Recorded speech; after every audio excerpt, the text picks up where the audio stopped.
Having the opportunity to talk with someone from the States, my first question is, how do you see Europe from the States? Probably not in good health, I can assume. Not in good health, but I'm not sure the United States is in good health either. So there's a saying in the Bible that don't cast the first stone. So I think we're fair to look at ourselves as having a problem before Europe. I do think we look at the European Union differently than we look at our own system of states within a federal system. I think because we look at Europe as having such a long history and such a long culture where people's identities are less collective than we are at home. So people forget that in the United States, 150 years ago, we were identified first as the place where we lived, not as United States citizens. So I was a Virginian or a Californian before I was a United States citizen. That has changed. It took a war to help do that, but that's changed. So we look at Europe and think, if I'm from France, won't I always be French? Now, in the case of the French, that's probably true. And so, but at the same time, United States and Americans and people who follow ideas like Hayek and others believe very strongly in voluntary exchange. That when you and I trade, or we have something where I give you something, you give me something back, we're all better off for it, whether you are Southern European, Northern European, American, or from Fiji. It doesn't matter.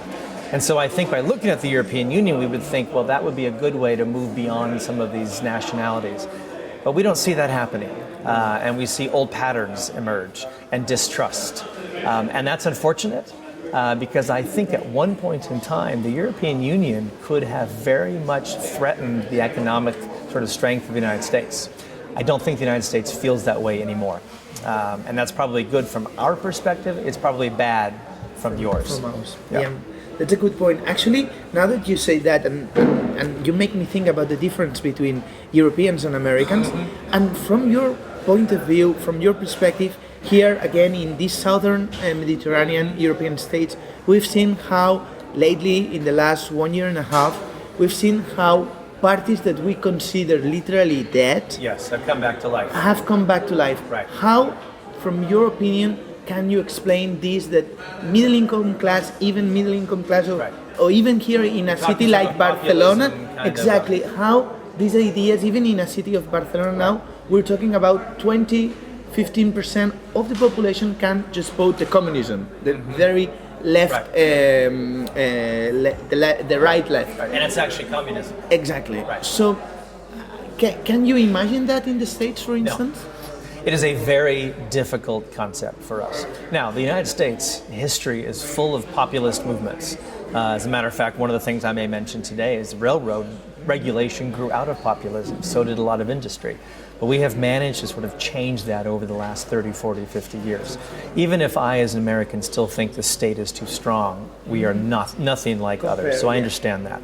So to see populism, or more importantly, communism actually rear its head is frustrating and discouraging. You know, populism, I think, is misunderstood economics. Communism is very much understood political power. Those, I think, are very two distinct differences. Populism is socialism is designed or behind a sheep's clothing. Communism, I think, at the end of the day, and I'm not afraid to call it, is an evil system that degrades the human spirit. Populism is at least based on good premises. You know, people are equal, people have freedom, I understand that, but I think it's misguided in what the economic policies that they propose actually hurt those policies. Whereas communism is ultimately about a small group maintaining control of the people, and so it's baffling that it keeps coming back. Absolutely. But not just in Spain. I mean, it's in other places too. I know, we know, and we hope we can manage this. And finally, to end, last but not least, could you tell us, for the people that are listening and viewing us, sure, what exactly did you do in this competitive enterprise institute? Sure. CEI, as we're called, we are an anti-regulatory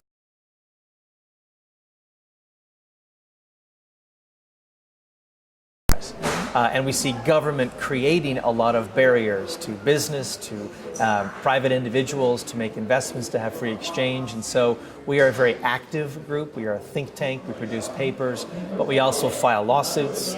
We go directly to Congress, and we lobby. We do things to try to change the rules so that individuals and businesses are free to compete. Now, we don't defend corporatism. We don't defend private enterprise that's using political power. We're very much against that as well. But we believe in open borders and open economy, and the more exchange, the better it is for everybody, and that's what we do.